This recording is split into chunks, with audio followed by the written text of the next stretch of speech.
fait un métier qui me passionne, je suis dans les relations publiques. Et ça me permet de travailler dans une multitude de domaines. Chaque semaine, on a de nouveaux clients et on travaille sur un sujet différent sur lequel on doit devenir expert en moins d'une semaine justement pour pouvoir accompagner le client en question. Travailler en entreprise en général, c'est toujours le même fil, toujours le même sujet. Soit on est dans les télécoms, soit on est dans l'agriculture, soit voilà, c'est toujours des domaines un peu précis et on peut rarement sortir des cadres. Dans les relations publiques, eh ben, chaque semaine est une nouvelle aventure, chaque semaine c'est un nouveau sujet. Alors j'ai travaillé avec mes équipes sur des sujets comme l'agriculture, comme la santé, avec la vue, des inaugurations d'usines dans l'automobile, sur la diabétologie, et encore je peux vous dire encore plein d'autres sujets. On a lancé une marque de cosmétiques il y a quelques jours, voilà. Donc ça peut être des sujets complètement différents, des univers complètement différents, avec des types de personnes différents. La com, c'est un métier de femme en général, c'est ce qu'on dit en tout cas. Donc dans mon métier, non, pas vraiment. Après, si on monte un peu, si on parle de stratégie de marque et tout, si on parle de conseils, de coaching, là c'est plus compliqué parce qu'on ne se voit pas quand un PDG vient chez nous et qu'on lui dit que c'est moi qui vais le coacher. Là, il se dit non, lui, il imagine que c'est un grand monsieur avec une moustache de préférence qui va le coacher pour la prise de parole. Ça, c'est vrai, c'est plus des a priori par rapport à l'âge, plus que par rapport au genre.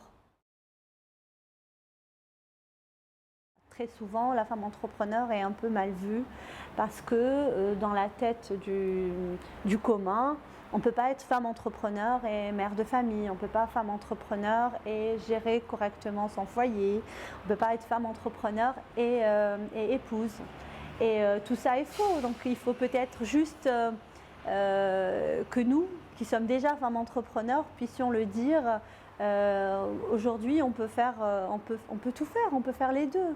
Pourquoi il faudrait choisir ou se cantonner à un seul rôle?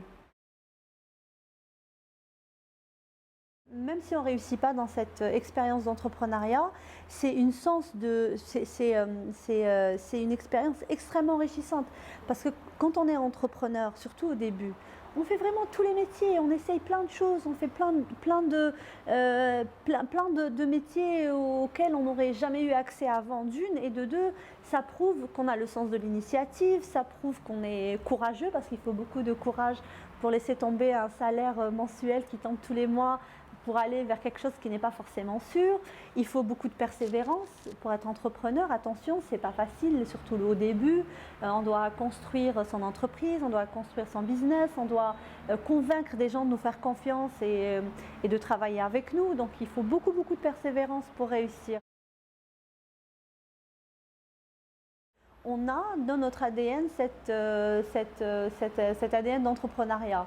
C'est-à-dire que très souvent, enfin, vous demandez à n'importe quelle personne en Algérie, vous lui demandez est-ce que vous avez dans votre entourage une dame qui fait les gâteaux chez elle, ils vont vous dire oui, une femme de ménage qui fait, enfin elle est entrepreneur, elle gère son business, oui, couturière, il y a beaucoup d'ateliers de couture qui sont gérés par des femmes, voilà, donc en fait, on ne l'a peut-être pas appelé entrepreneuriat, mais il y a beaucoup de femmes qui s'assument financièrement, qui apportent du revenu au foyer et qui travaillent par elles-mêmes. Donc on a cette fibre en nous.